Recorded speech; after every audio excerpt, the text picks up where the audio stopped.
This is the Chuck Says Words podcast with your host, Chuck Jackson, a show dedicated to navigating the complex world of building a service-based business, finding and leading successful teams, and not getting in your own way. Whether you are bootstrapping or have a plethora of investment cash, business is hard. So if you're ready to explore ways to make it easier, hear some wild stories, and walk away with some great anecdotes, then join us. This is where Chuck Says Words. Now, your host, Chuck Jackson.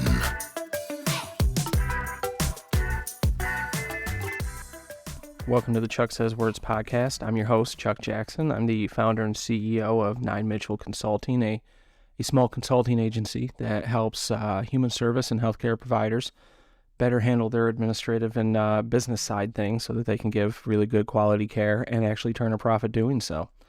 Anyways, in the Chuck Says Words podcast, what we do is we have a couple of little segments that we do, and the first one is going to be a case study, something that's going on out there in the human services and healthcare world.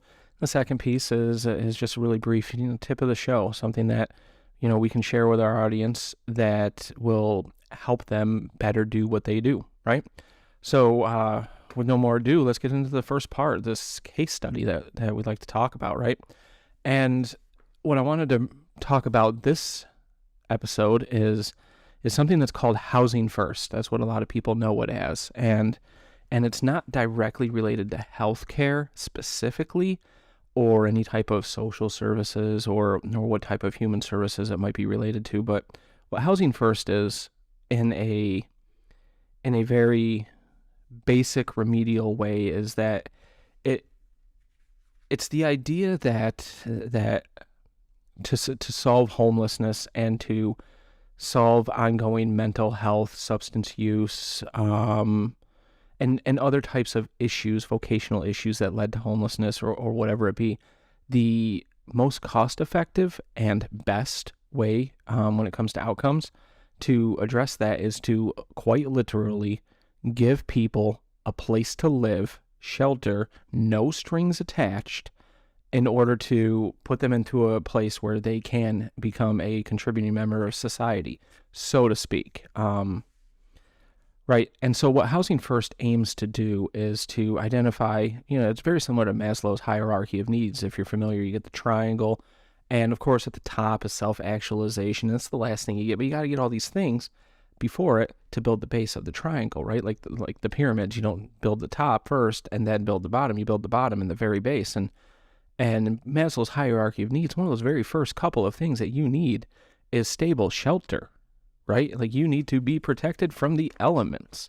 And the whole idea of Housing First is really, it's been around for quite a while now. And some other countries out there other than the U.S., they do have a Housing First model, and their homelessness rate is extremely low. Their joblessness rate extremely low. I think we all know that most data can be manipulated to look however you need it to look, and in the U.S. we would do a really good job of talking about the unemployment rate, but not including those that are not seeking jobs or anything like that.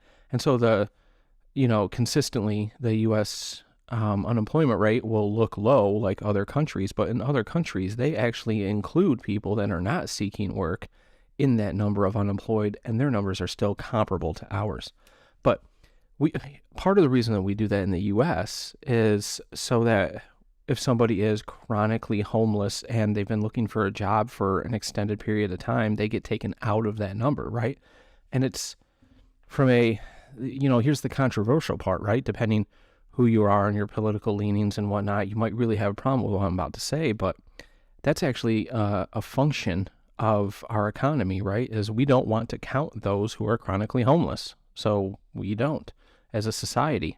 And like I said, there's going to be listeners out there. I know it's only the third episode and whatnot, but if you're listening to this, chances are you understand those things. But, to some people, that's a controversial statement. But to those who understand the way the data works and whatnot, they're more likely to have heard of and to understand what this Housing First model is, right?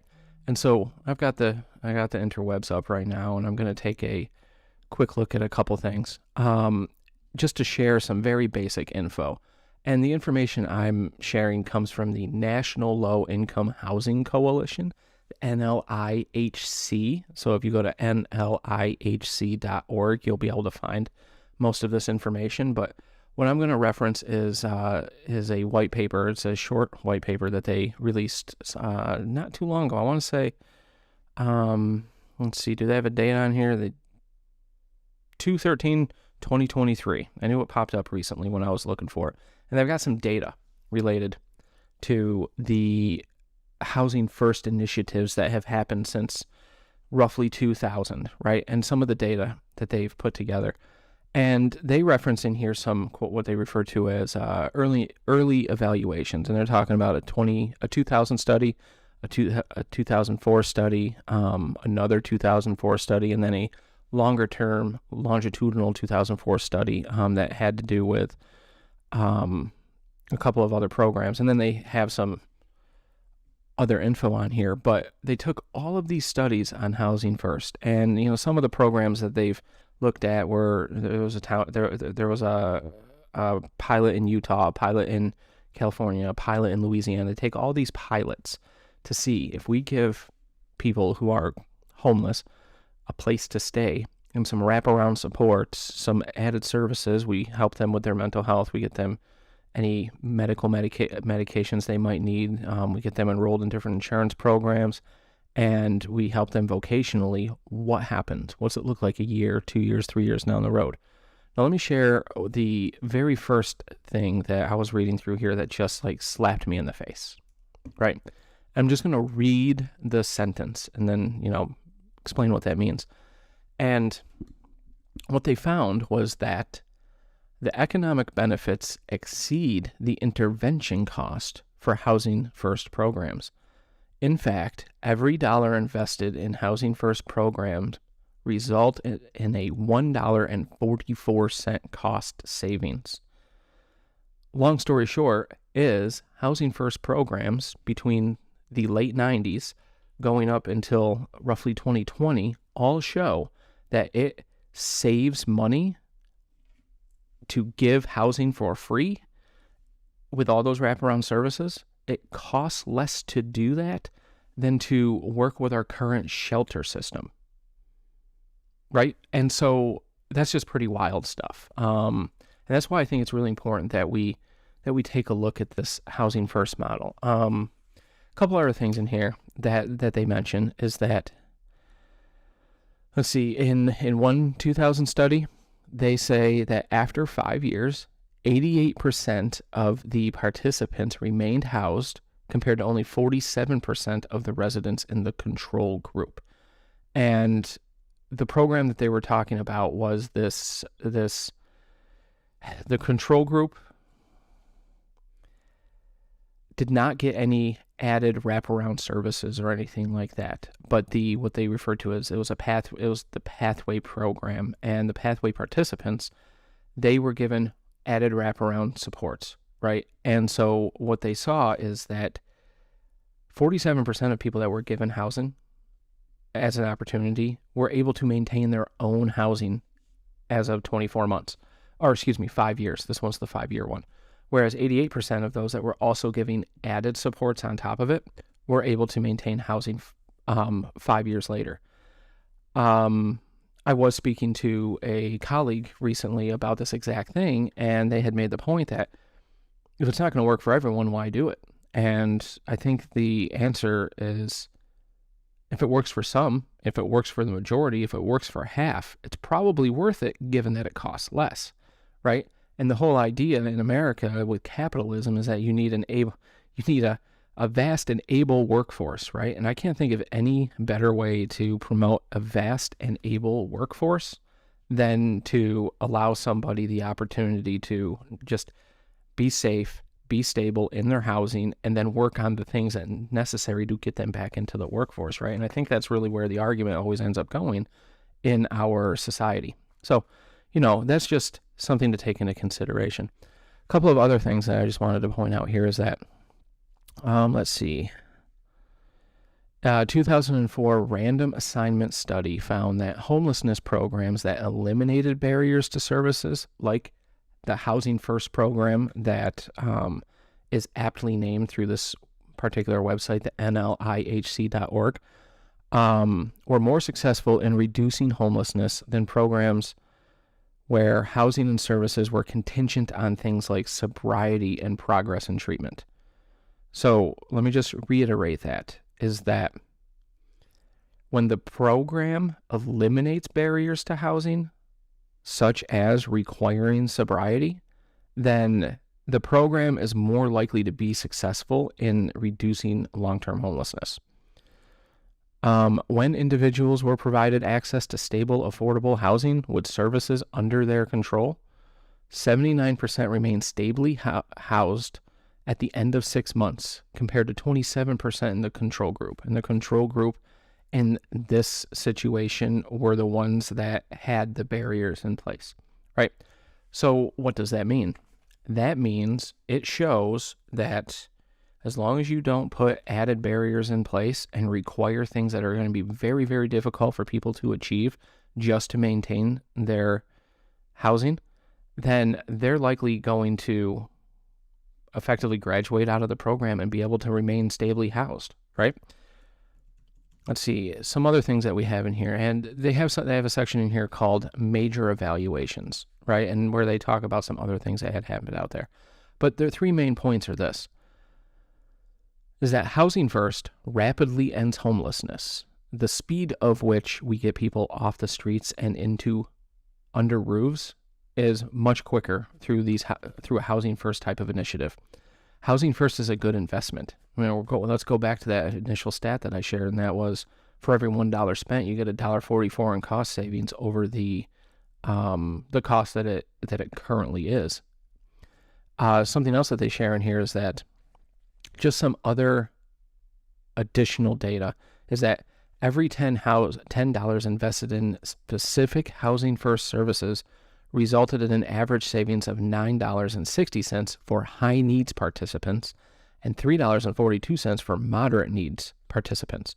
Significant cost savings were realized for the 10% of participants who had the highest costs at study entry. For these individuals, every $10 invested in Housing First services resulted in an average savings of $21.72. So the cost savings is greater the more needs the person has. The harder the case it is, the more you'll save by doing this. That's pretty wild stuff to me. If I can't think of any other reason than to do something like this, it's that the ones worse off, it will cost so significantly less to help them out. And then the third point that they have here is that Housing First can improve quality of life and other outcomes. I certainly don't mean to minimize this point because it's true, but I think we all realize that in the U.S., as a society, we value money and cost savings and cost and benefit analysis over very clear and observable things like better outcomes and healthier people. But it's also very important to note that nobody would do this at all if there wasn't a benefit to the people that that were serving with it. So, it's just Housing First. You can just type into Google or Bing these days if you're using the Microsoft ChatGPT fueled Bing AI Bing. Anyways, but I still use Google, as I think most people do. But anyways, if you just type Housing First programs into Google, you'll get multiple pages of different Housing First programs, pilots, study evaluation. You can find some debates out there from people at the local, county, and state levels where they talk about implementing Housing First programs as pilots and things of that nature. So I definitely recommend hopping into Google, typing in Housing First, and take a look at it. And just recognize that homelessness and poverty go hand in hand. Now, you can have a home and still be in poverty, but it's very hard not to have a home and not be in poverty. And far too often in the U.S., even with the programs that do exist, there is just a lot of chronically homeless that could otherwise be helped. Now, the argument that was brought in by the colleague I mentioned earlier was, well, there's always going to be people who prefer to be homeless. Well, as far as I'm concerned, that's what's referred to as a straw man argument. It's basically saying, well, if 1 out of 10 people choose to be homeless, then we may as well not do anything for the other 9.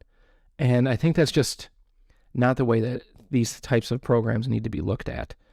Excuse me. I do strongly believe that even if you can't help everybody, if you can help a few, and I would go as far as if you can help 1 out of 4, 1 out of 5, 20, 25%, then it's probably worth it, right?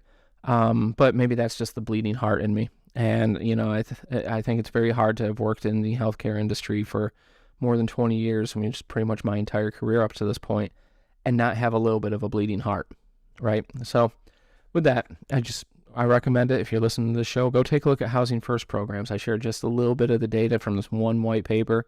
There are so many resources out there. And of course, there's also contradictory opinions, right? So in some places, the pilots weren't as good as other places. But at the same time, the more we look at it, the more it's showing that this would be better than nothing, and it will likely save us some money, and it will get people under roofs, safely housed, get them to a place, get a lot of people back to a place where they're able-bodied people working in our workforce. And don't get me wrong, that is what American capitalism needs and wants, right? So I can't think of any other reasons to not do this. And if you were to ask me, well, why should we not do it? I got nothing. I really got nothing. And so the more I read about it, the more it shows its efficacy. And I think if you took the time to take a look also, if you're listening to this podcast, you're probably interested in these type of things, take a gander. It might also spawn a couple ideas on how we can help some other populations that are underserved out there, right? So with that, I think what we'll do is we'll transition over to our tip of the episode, right? And this is a close to home tip. It's also a tip that is simple yet not easy. All right. And so what that tip is if you're looking to open up any type of healthcare or human services facility, if you're going to be any type of business other than a very simple office-based medical clinic where someone comes in and sees your doc and then leaves, and you're open 8 to 5, 8:30 to 5 every day, and that's all you do, and you're going to be placed in a commercial office park, if you're doing anything other than that, chances are you're going to run up against some type of zoning related stuff, zoning, planning, development, some type of zoning code, some type of zoning ordinance. You might need to register your facility, your house, your office to do something particular. And I have a couple of very specific examples that we work with our clients on all the time. And the reason this hits so close to home is because I would go as far as say about 30 to 40% of our work every year is working with local zoning offices to figure out and then register accordingly and get whatever licenses and whatnot are needed for that house or that commercial property to operate the way they want, right? And so where we're located, our corporate offices are located in Phoenix, Arizona, and we do about 50% of our work in Phoenix, in and around the Arizona state. And we run into this frequently, and that is in Arizona, sober living homes need to be licensed by the State Department of Health. In order to get licensed, however, you have to be in compliance with whatever local zoning and fire ordinances might exist. Now, a lot of the jurisdictions out here, the cities and the towns, they have rules in place that cap the number of people that you can have in a sober living home, which usually looks like a normal residential house in a neighborhood. And they'll cap it at 10 people. That is the most common number we see, whether they refer to it as a group home, a group care facility, a community residence home, doesn't matter. Residential neighborhood, an R-level zoning will likely fall into the realm of 10 or less people in that house. Now in Arizona, we have a lot of big houses. We're talking 4,000, 5,000, 6,000 square feet, 5, 6, 7 bedrooms, and the State Department of Health requires you to have at least 50 square foot per person in a room in order to house them. So we get some of these big old houses out here, let's say 6 bedrooms. each bedroom's 160 square feet or bigger, that would be a bare minimum just from the state requirement for square footage of 18, maybe a little bit more. But the cities will likely have a cap of 10 that says it's an R-zone property. You can't have any more than 10. And then there is the secondary issue of how far away they are from the from like houses, right? And this is why they go for registering them. In some cities, they put it at about a quarter mile, lot line to lot line, which might be 1,320 linear feet. So in some places, they just took a slightly smaller number, 1,200 feet. Now, it's always lot line to lot line, and they call it a bubble. And so if we're lucky, they have some GIS mapping software. You can go in there, you put in the address, you click the button that says approved zoning or a registered group homes or something like that. You put in the address of the one you're interested in. You put the bubble to 1,200 or 1,320 feet away from it. It'll circle around, and then you'll see if there's any other registered facility. We call it facilities, but any other registered homes in that area, right? If that is, if that's the way you can do it because they have the mapping software, great.